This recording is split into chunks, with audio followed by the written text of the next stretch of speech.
L'entreprise du jour, Avob, le spécialiste de la gestion énergétique connectée pour les bâtiments tertiaires. Son directeur général, Olivier Sudan, est avec nous ce matin. Bonjour. Bonjour Anna. Alors, est-ce que vous pouvez nous faire, Olivier, un bref historique de la société, sa création, ses effectifs et surtout nous expliquer ce qu'est la gestion énergétique connectée? Alors, Avob est une jeune société. On a été créé en 2009. On est basé à Boulogne-Billancourt. Et notre vocation, c'est vraiment d'aider nos clients à réduire leur facture énergétique jusqu'à 30-35%, voire plus. Au départ, la société avait créé une solution pour vraiment se focaliser sur l'optimisation énergétique des parcs informatiques, puisque c'était à l'origine deux jeunes ingénieurs qui avaient créé la société. Et de fil en aiguille, en fait, la solution a été étendue à tous les usages des bâtiments tertiaires, le chauffage, l'éclairage, la ventilation, pour vraiment accompagner nos clients sur l'ensemble de ces problématiques énergétiques. Alors, comme on le comprend, vos clients sont essentiellement des entreprises ou des organismes administratifs. Vous n'êtes absolument pas sur le segment des particuliers. Tout à fait. Notre spécialité, c'est vraiment le bâtiment tertiaire, que ce soit côté privé, que ce soit des grandes entreprises, banques, finances, retail, distribution, ou tout un tas de collectivités, administrations, ministères, qui ont à gérer 50, 100, 200, 300 sites. Ça peut être des bâtiments, des écoles, des entrepôts, des immeubles de bureaux. Voilà, sur tous ces sujets-là, ils ont une problématique commune. Comment est-ce que je peux faire des économies d'énergie dans mes différents lieux? Vous êtes même intervenu à l'Élysée. Voilà, on a eu un client, donc on travaille avec eux récemment pour l'optimisation de leur parc informatique. C'était un de nos clients historiques. Et voilà, on a des clients un petit peu dans tous les secteurs. On peut avoir une idée du nombre de clients à l'heure actuelle? On a à peu près 80 clients aujourd'hui, donc répartis sur ces deux pôles. Et on s'étend aujourd'hui aussi sur d'autres types de partenaires qui vont nous accompagner sur l'international. On en parlera peut-être un petit peu plus tard. Parce que justement dans les clients, on peut en parler maintenant. Dans vos clients, ce sont surtout, côté entreprise, ce sont surtout des grands groupes. Voilà, alors ce sont des grands groupes qui ont à la fois des grandes tours, des petites agences, des sites qui sont peut-être plutôt des sites de distribution, et ils ont besoin d'une solution pour gérer l'ensemble de ces bâtiments. Quand vous avez déjà 1, 2, 3 bâtiments, c'est compliqué. Quand vous en avez 100, 150, vous devez gérer tous ces sites-là, analyser 200 factures par mois, mettre en place des solutions, ça devient complexe. Nos clients aujourd'hui, ils se posent tous la même problématique. Déjà comprendre, ensuite pouvoir analyser ce qu'ils ont pour pouvoir déceler les erreurs, les bâtiments les plus énergivores, et ensuite mettre en place les solutions adaptées. Et c'est exactement dans ce sens-là qu'on les accompagne. Alors juste avant de préciser quelles solutions vous pouvez leur apporter, tous ces grands groupes sont présents à l'international, donc vous les suivez à l'international pour faire un état des lieux de leur bâtiment. C'est là qu'interviennent vos partenaires, j'imagine. Exactement. Alors jusqu'à présent, on était plutôt focalisé sur la France, et là, parce que certains clients nous ont demandé aussi d'interagir à l'international. Mais loin, l'international Ça peut être assez loin, ça peut être jusque pas seulement l'Europe, mais y compris en Asie ou en Amérique.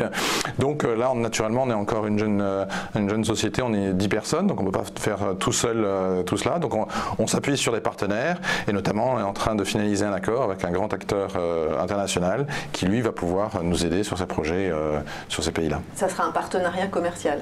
Un partenariat commercial, et la particularité de ce partenaire, c'est qu'il nous a aussi sélectionné dans le cadre de ces activités pour intégrer en fait toutes nos briques énergétiques pour pouvoir les revendre à ses propres clients dans sa gamme de services. Donc c'est un double intérêt de chaque côté.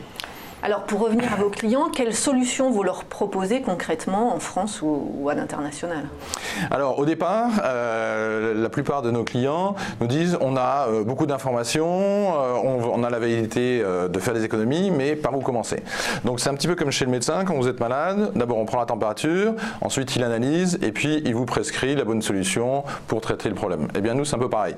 On va d'abord récolter tout un tas de données liées à la consommation, à la facturation, y adjoindre des données de la météo ou coûts que vous pouvez avoir sur vos données patrimoniales. C'est un travail de fourmi, ça. C'est un travail de fourmi et qui est aidé par notre plateforme, qui est une plateforme SaaS, qui a l'avantage de pouvoir traiter des millions de données. Aujourd'hui, on en traite près de 5 millions. On est en phase constante d'ajout de données sur la plateforme et c'est ce qui, aujourd'hui, permet cette transformation. Il y a quelques temps, on faisait encore tout à la main. Aujourd'hui, ces nouvelles technologies permettent de traiter toutes ces informations et de les rendre véritablement en informations utiles. C'est-à-dire qu'on les aide à vraiment comprendre ce qui se passe chez eux. Voilà, donc vous faites un état des lieux. Là, on voit quels sont les foyers qui consomment trop d'énergie. Et donc, les solutions, c'est de, vous leur dites, il faut réduire, j'en sais rien, moi, il faut réduire. Enfin, j'imagine que c'est pas aussi simple que réduire, non? Voilà, c'est pas aussi simple que réduire. Éteigner les lumières, non? Mais grâce à ce premier pilier donc, qui est sur notre plateforme, on va pouvoir y adjoindre des solutions sur la base d'objets connectés, de l'IoT, pour transformer les immeubles en immeubles intelligents. On parle beaucoup du smart building. C'est un peu le pendant du smart home pour les particuliers. Ben voilà, le smart building, c'est pouvoir descendre de manière un peu plus fine au niveau d'un étage, au niveau d'une zone, et pouvoir surtout agir. Parce que c'est très intéressant et c'est une première étape de comprendre, mais il faut pouvoir piloter derrière pour pouvoir vraiment corriger les choses. Et alors, est-ce que la technologie est importante dans vos solutions et du coup, est-ce que vous avez un poste R&D élevé? Alors, la R&D est importante chez nous. On a à peu près quasiment la moitié de nos effectifs qui travaillent sur le développement de la plateforme, qui sont des ingénieurs pointus, sur l'ajout de nouvelles technologies, l'intégration et la connectivité à de plus en plus d'objets connectés, le développement d'algorithmes, parce que ça s'associe beaucoup sur des algorithmes, et c'est aussi ce qui fait la transformation de ce secteur. Moi, je viens du monde de l'énergie et des télécoms. Aujourd'hui, on est vraiment à la croisée des deux mondes. Et ce qui apporte cette transformation, c'est de pouvoir traiter tout un tas d'informations très rapidement avec l'intelligence artificielle, avec les algorithmes, et de pouvoir avoir de manière très simple des informations qui remontent du terrain via l'IoT et les objets connectés. Est-ce que dans les solutions que vous proposez aux entreprises, ça sous-entend que les salariés doivent aussi accompagner cet effort d'optimisation énergétique? Alors, c'est un point important que vous soulignez parce que en fait nous notre discours c'est de dire on va vous aider à faire des économies d'énergie mais en même temps on va vous aider à améliorer le confort pour vos employés, vos salariés qui sont dans les bureaux. Ça ne servirait à rien par exemple ici que je vous dise vous allez faire 20% d'économie d'énergie et puis vous devez présenter le journal avec une doudoune. Donc ça s'accompagne aussi d'une sensibilisation et d'une implication des utilisateurs parce qu'on sait qu'à peu près 40 ou 50% des économies viennent des utilisateurs eux-mêmes. Surtout qu'il vous en faudrait une aussi, doudoune. Exactement, ça serait un peu compliqué. Alors, est-ce qu'on peut avoir une idée de la taille du marché Alors, la taille, en France? Alors, en France, aujourd'hui, la consommation électrique de ce segment tertiaire, c'est de l'ordre de 15 milliards d'euros. Donc, si on se vise des économies encore minimes de 15 ou 20%, ça fait un potentiel de près de 2 milliards d'euros disponibles pour les entreprises. Donc, ceux qui nous écoutent peuvent regarder un petit peu leur facture énergétique et dire, ben voilà, allez, 15%, qu'est-ce que ça fait? Et avec ça, qu'est-ce que je pourrais faire comme projet chez moi? Et alors, est-ce que le marché est pérenne? Parce que moi, je me dis que les bâtiments récents, eux, intègrent totalement cette optimisation énergétique. Alors c'est vrai, et c'est très bien parce qu'on voit de plus en plus de nouveaux immeubles tout à fait efficients, avec des nouvelles normes du reste qui sortent, comme la norme ISO 50001, BREEAM, etc., pour vraiment avoir des bâtiments qui soient moins impactants sur l'environnement. En revanche, ça représente encore une toute petite part du marché, c'est peut-être 10% de l'ensemble des immeubles.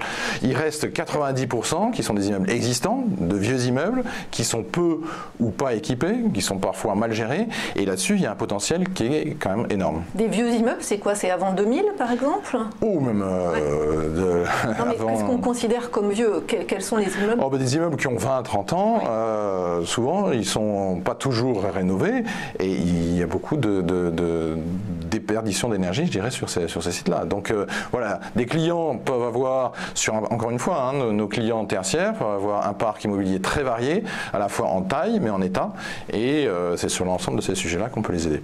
Donc vos relais de croissance aujourd'hui sont axés sur ce parc immobilier, sur ces bâtiments qui représentent 90% des bâtiments tertiaires en France. Tout à fait, et c'est un peu la même situation en Europe. Donc voilà, notre intérêt aussi, c'est de pouvoir se développer en Europe, dans des pays limitrophes, l'Allemagne, l'Italie, l'Angleterre, l'Espagne, qui ont en plus la problématique d'avoir un coût de l'énergie beaucoup plus élevé qu'en France. En France, on a la chance d'avoir une énergie qui est encore abordable, mais qui monte, on voit bien, chaque trimestre, chaque semestre, apporte son lot d'annonces de hausse de tarifs. Voilà, c'est une tendance générale. Quand on voit nos pays voisins, ils sont déjà dans des niveaux beaucoup plus élevés. Et alors pour vous développer, vous avez besoin de moyens financiers et de main-d'œuvre. On va commencer par les moyens financiers. Est-ce que vous avez déjà réalisé une levée de fonds ou plusieurs par le passé? Où est-ce que vous en êtes justement aujourd'hui de votre financement? Alors aujourd'hui, donc on a été accompagné depuis 2012 par le fonds Cap on Invest qui nous a bien épaulé et beaucoup accompagné. Voilà, premier fonds d'investissement. Et là, on est en train de boucler une seconde levée de fonds avec à la fois les investisseurs historiques et puis de nouveaux investisseurs, fonds d'investissement et particuliers, parce qu'on a aussi des particuliers, des business angels qu'on appelle, qui nous rejoignent pour pouvoir soutenir notre croissance, parce que là, on est en train vraiment de pas mal avoir besoin de ressources pour pouvoir continuer nos activités. Et alors au niveau de la main-d'œuvre, c'est quand même assez spécifique votre segment. Est-ce qu'on entend beaucoup à l'heure actuelle dire qu'on a du mal à trouver de la main-d'œuvre compétente en France? Est-ce que c'est votre cas? Alors c'est pas facile en effet, parce qu'on est, comme je disais tout à l'heure, à la croisée de monde à la fois des télécoms et de l'énergie. Donc nous on recherche des commerciaux qui vont pouvoir gérer ces projets-là avec nos clients, et puis des énergéticiens qui doivent être justement à même de gérer un petit peu toutes ces problématiques, à la fois télécom et énergie. Donc voilà, donc s'il y a des gens qui nous écoutent et qui sont prêts à rejoindre ce genre d'aventure, nous recrutons en ce moment. Welcome. Donc juste une dernière question, puisque nous sommes sur Boursorama. Est-ce qu'un jour vous pourriez envisager une cotation en bourse de la société? Ah bah ça serait une marque d'un beau succès, on n'y est pas encore, mais pourquoi pas, hein, on peut rêver, ça serait un jour peut-être que vous nous reverrez sur les écrans. On vous le souhaite en tout cas. Merci Olivier Sudan, DG de la société Avob.